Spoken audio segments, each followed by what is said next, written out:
Kita ke informasi selanjutnya, pemirsa. Usai ditangkap polisi dalam kasus tuduhan ijazah palsu Jokowi, Roy Suryo dan Dr. Tifa menjalani pemeriksaan kesehatan di Rumah Sakit Polri Kramat Jati, Jakarta Timur.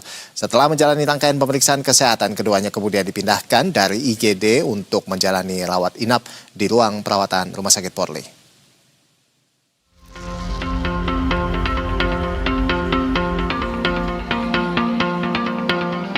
Usai ditangkap polisi dalam kasus tuduhan ijazah palsu Jokowi, Roy Suryo dan Dr. Tifa menjalani pemeriksaan kesehatan di RS Polri Kramat Jati, Jakarta Timur. Setelah menjalani rangkaian pemeriksaan kesehatan, keduanya kemudian dipindahkan dari IGD untuk menjalani rawat inap di ruang perawatan RS Polri. Saat keluar dari ruang IGD menuju ruang rawat inap, Roy Suryo tetap mengangkat tangan kanannya sambil mengepalkan jarinya. Sementara itu, Dr. Tifa terlihat keluar dengan menggunakan kursi roda tanpa menggunakan rompi tahanan yang sebelumnya dipakai saat menjalani pemeriksaan kesehatan. Keduanya enggan memberikan jawaban saat ditanya awak media dan hanya berkomunikasi dengan tim kuasa hukumnya. Sebelumnya pada Jumat sore, dua tersangka kasus tuduhan ijazah palsu Roy Suryo dan Dr. Tifa dibawa ke Rumah Sakit Polri Kramat Jati, Jakarta Timur untuk menjalani pemeriksaan kesehatan usai ditangkap. Refli Harun selaku kuasa hukum kedua tersangka kemudian menyusul ke RS Polri untuk mendampingi keduanya menjalani pemeriksaan kesehatan.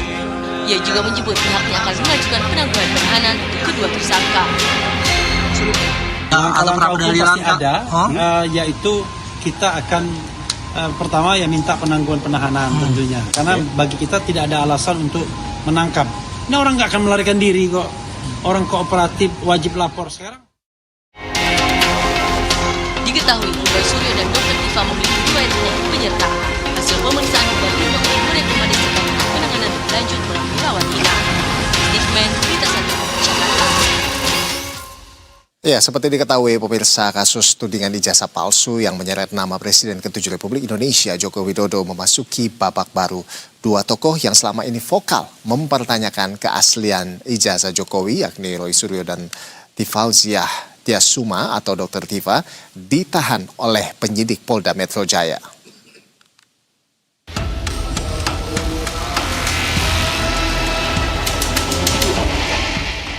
Roy Suryo dan Dr. Tifauziah Tiasuma atau Dr. Tifa ditangkap penyidik Polda Metro Jaya pada Jumat 19 Juni pagi. Keduanya ditangkap di dua tempat yang berbeda. Roy ditangkap sekitar pukul 7 pagi di kediamannya, sedangkan Dr. Tifa ditangkap di apartemennya sekitar pukul 6 pagi. Penangkapan terhadap kedua figur tersebut menuai sorotan dari tim kuasa hukum keduanya. Refli Harun menilai terdapat sejumlah kejanggalan dalam proses penangkapan dan menduga adanya campur tangan pihak lain. Menurut Refli, perkara yang menjerat Roy Suryo dan Dr. Tifa bukanlah kasus besar, seperti tindak pidana korupsi maupun pembunuhan, sehingga langkah penangkapan dinilai berlebihan. Menganggap bahwa ini bukan penegakan hukum yang benar, tetapi tentu kita tidak bisa menyalahkan penyidiknya karena dia hanya menjalankan perintah. Tetapi siapa yang memerintahkan itu, siapa yang kemudian berkepentingan agar ada penangkapan dan penahanan, inilah yang harus kita persoalkan sesungguhnya. Jadi sekali lagi, apa sih urgensinya untuk menangkap dua warga negara dengan pendidikan kualitas seperti Roy Suryo dan Dr. Tifa sesungguhnya? Padahal kalau misalnya kaitannya dengan kasus yang sedang mereka hadapi, ya beri kesempatan secara fair. Selanjutnya, dalam konferensi pers Polda Metro Jaya hari ini mengatakan penangkapan terhadap tersangka Roy Suryo dan Dr. Tifa dilakukan karena berkas kasus tudingan ijazah palsu Joko Widodo dinyatakan lengkap atau P21.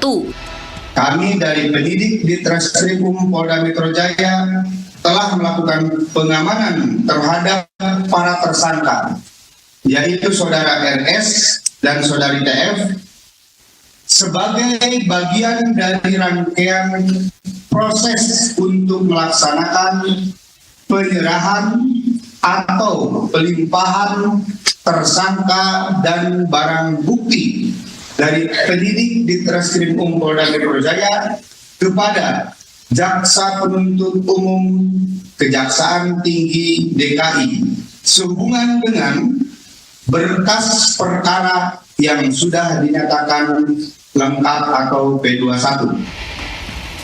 Sebelumnya, Jumat 7 November 2025, Polda Metro Jaya telah resmi menetapkan 8 orang sebagai tersangka dalam kasus dugaan pencemaran nama baik, fitnah, dan manipulasi data elektronik yang dilaporkan oleh Presiden Republik Indonesia ke-7 Joko Widodo.